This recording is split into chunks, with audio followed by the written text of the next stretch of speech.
ఎటు చూసినా వరదలే. ఎడతెరిపి లేకుండా కురుస్తున్న వర్షం జన జీవితాన్ని తీవ్ర ఇబ్బందుల పాలు చేసింది. మునుపెన్నడూ లేని విధంగా ప్రకృతి విపత్తులు బీభత్సం సృష్టిస్తున్నాయి. మొన్న తమిళనాడులో వైనాడు వరదల నుంచి తేరుకునే లోపే ఇప్పుడు ఆంధ్రప్రదేశ్ లో విజయవాడలో ఎన్నడూ లేని విధంగా వర్షాలు కురవడంతో ఇంద్రకీలాద్రిలోని ప్రజలు అవస్థలు పడుతున్నారు. ప్రస్తుతం 2 తెలుగు రాష్ట్రాలలో విపరీతమైన వర్షాలు కురవడంతో ఎక్కడికి అక్కడ రోడ్లు జల దిగ్బంధమయ్యాయి. వాతావరణంలోని మార్పులకు కారణం ఏమిటి? విజయవాడలోని ప్రజల రక్షణ గురించి ప్రభుత్వం ఎలాంటి చర్యలు తీసుకోనుంది? ఇలాంటి ప్రకృతి విపత్తుల సమయంలో బాధితులను ఆదుకునేందుకు ముఖ్యమంత్రి ఎలాంటి జాగ్రత్తలు తీసుకోనున్నారు వంటి విషయాలపై బీబీసీ ఆన్ టీవీ ప్రత్యేక కథనం.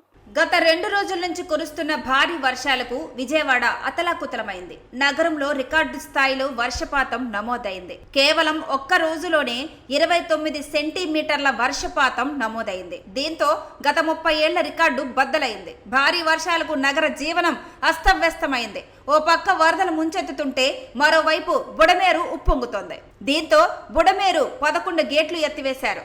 బుడమేరు కరకట్ట తెగి కాలనీలోకి ప్రవేశిస్తోంది. దీంతో కాలనీలు ఇళ్లలోకి నీరు చేరి ప్రజలు తీవ్ర ఇబ్బందులు పడుతున్నారు. పలు చోట్ల కొండ చర్యలు విరిగిపడ్డాయి. విద్యుత్ సరఫరా నిలిచిపోయింది. బాధితుల సాయం కోసం ఎదురు చూస్తున్నారు.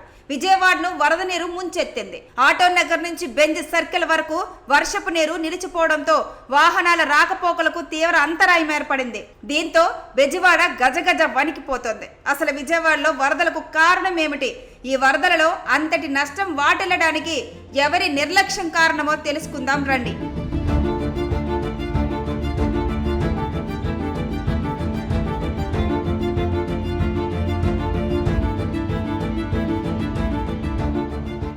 వాగులు వంకలు ఆక్రమణకు గురైతే ప్రకృతి కన్నెర్ర చేస్తుందని మరోసారి రుజువైంది. 20 ఏళ్ల క్రితం అప్పటి ప్రభుత్వం చేపట్టిన ఆపరేషన్ కొల్లేరు అర్ధాంతరంగా నిలిచిపోవడంతో నేడు దానికి మూల్యం చెల్లించుకుంటున్నారు. 20 ఏళ్లలో విజయవాడ నగరం ఊహించని వేగంగా విస్తరించటం, బుడమేరు ప్రవాహ మార్గాన్ని కబ్జా చేయటమే ప్రస్తుత పరిస్థితికి కారణమైంది. ఇంతకీ విషయం ఏమిటంటే, విజయవాడ నగరానికి పక్కగా ప్రవహించే కృష్ణానది కంటే నగరం మధ్యలో ప్రవహించే బుడమేరుతో దశాబ్దాలుగా దానికి ముప్పు పొంచి ఉంది. కాగా 2005లో చివరిసారి బుడమేరు బెజవాడ పూర్తిగా ముంచెత్తింది. ఇక 2005 సెప్టెంబర్లో వచ్చిన భారీ వర్షాలతో నగరం అతలాకుతలమైంది. విజయవాడ 3 వంతుల ముంపునకు గురైంది. వరదల కారణంగా విజయవాడలో కార్పొరేషన్ ఎన్నికల సైతం వాయిదా పడ్డాయి. దీనికి ప్రధాన కారణం బుడమేరు ఉగ్ర రూపంతో ప్రవహించటమే. రికార్డు స్థాయిలో ఎగువన ఖమ్మం జిల్లా నుంచి వరద ప్రవాహం పోటెత్తడంతో అదంతా విజయవాడను ముంచెత్తింది. ఖమ్మం జిల్లాలో పుట్టే బుడమేరు ఏటా సాధారణ సీజన్లో గరిష్టంగా 11,000 క్యూసెక్కుల ప్రవాహంతో ప్రవహిస్తుంది. 2005లో అది 70,000 క్యూసెక్కులకు చేరింది. బుడమేరు ప్రవాహాన్ని నియంత్రించడానికి వెలగలేరు వద్ద ఓ రెగ్యులేటర్ను కూడా 70వ దశకంలో నిర్మించారు. వెలగేరు మీదుగా ఇబ్రహీంపట్నం, గొల్లపూడి, విజయవాడ రూరల్ మీదుగా నగరంలోకి ఇది ప్రవేశిస్తోంది. 2005లో వచ్చిన వరదలకు కారణాలను వివరిస్తూ సిపిఐ అనుబంధ రైతు సంఘం నాయకుడు కొల్లి నాగేశ్వరరావు పెద్ద ఎత్తున ఆందోళన చేపట్టారు. బుడమేరు ముంపుకు శాశ్వత పరిష్కారం చూపకపోతే కృష్ణా జిల్లాకు ఎప్పటికీ ముంపు పొంచి ఉంటుందని ఆందోళనకు దిగడంతో ముఖ్యమంత్రి రాజశేఖర్ రెడ్డి స్వయంగా విజయవాడకు వచ్చి అక్కడ ఉన్న వరద పరిస్థితి మొత్తాన్ని ఇరిగేషన్ అధికారులు సీఎంకు వివరించారు. బుడమేరు ప్రవాహాన్ని కట్టడి చేయాలంటే దానిని మళ్లించడం ఒక్కటే మార్గమని భావించారు. పోలవరం కుడి కాలువ నిర్మాణంలో భాగంగా బుడమేరు దిగువ ప్రవాహాన్ని కుడి కాలువలోకి మళ్లించి కొత్తగా మరో కాలువను తవ్వకుండా విజయవాడ థర్మల్ పవర్ స్టేషన్ నుంచి వచ్చే జలాలను కృష్ణానదిలో కలిపే కాలువల్లోకి మళ్లించారు. పోలవరం కుడి కాలువను గరిష్టంగా 37,500 క్యూసెక్కుల ప్రవాహం ఉండేలా డిజైన్ చేశారు. కానీ ఈ ప్రాజెక్టులో సాంకేతికంగా ఓ సమస్య తలెత్తింది. దీంతో 2005లో చేపట్టిన బుడమేరు డైవర్షన్ పనులు పూర్తిగా అటకెక్కిన సంగతి కూడా ప్రజాప్రతినిధులు విస్మరించారు. బుడమేరు ప్రవాహం విజయవాడ నగరంలోకి రాకుండా ఏర్పాటు చేసిన కరకట్టను 2008 నుంచి పూర్తిగా ధ్వంసం చేసి ఇళ్ల నిర్మాణం చేపట్టారు. ఈ కరకట్ట ఇప్పుడు ఆనవాళ్లు కూడా లేకుండా పోయింది.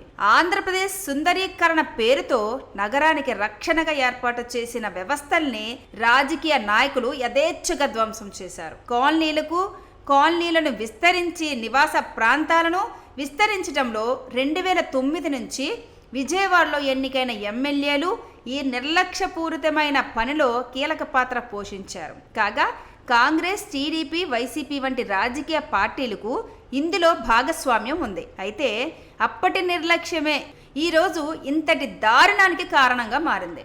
ఇప్పటికే రాష్ట్ర ముఖ్యమంత్రి విజయవాడను సందర్శించి నగరంలో వరద ముంపులో చిక్కుకున్న వారిని రక్షించేందుకు ముమ్మర ప్రయత్నాలు జరుగుతున్నాయని తెలిపారు. బెజవాడ ఇందిరాగాంధీ స్టేడియం నుంచి 100కు పైగా ట్రాక్టర్లు ముంపు ప్రాంతాలకు తరలిస్తున్నారు. వరద బాధితులను పరిస్థితిని తెలుసుకోవడానికి హూటాహూటిన విజయవాడ చేరుకున్న ముఖ్యమంత్రి వరద బాధితులను పరామర్శించి వారిని సురక్షిత ప్రదేశాలకు తరలించారు.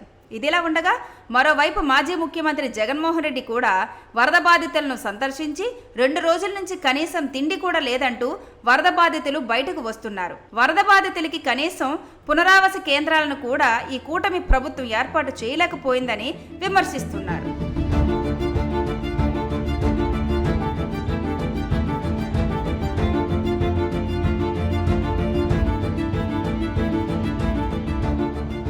కూటమి ప్రభుత్వం అధికారంలోకి వచ్చిన వెంటనే రాష్ట్ర రాజధానిగా అమరావతిని ప్రకటించారు. అయితే ఇప్పుడు విజయవాడలో వరదలు అమరావతిని పూర్తిగా ముంచెత్తాయి. చాలా ప్రాంతాలు చెరువులను తలపిస్తున్నాయి. కరకట్ట సమీపంలోకి వరద నీరు చేరుతోంది. హైకోర్టు మార్గంలో వరద నీరు చేరింది. రాష్ట్రంలో రాజధాని నగరానికే భద్రతా చర్యలు తీసుకోకుంటే ఇక రాష్ట్రాన్ని 5 ఏళ్లు ఎలా పాలిస్తారని ప్రతిపక్షాలు విమర్శిస్తున్నాయి. ఓవైపు అధికార ప్రభుత్వం సహాయక చర్యలు, మరోవైపు ప్రతిపక్ష పార్టీ విమర్శలతో విజయవాడ పరిస్థితి అస్తవ్యస్తంగా ఉంది. మొత్తానికి వరద బాధితుల సంక్షేమం కోసం అధికార ప్రభుత్వం ఎలాంటి చర్యలు తీసుకోనుందనే విషయాలు ఇంకా తెలియాల్సి ఉంది.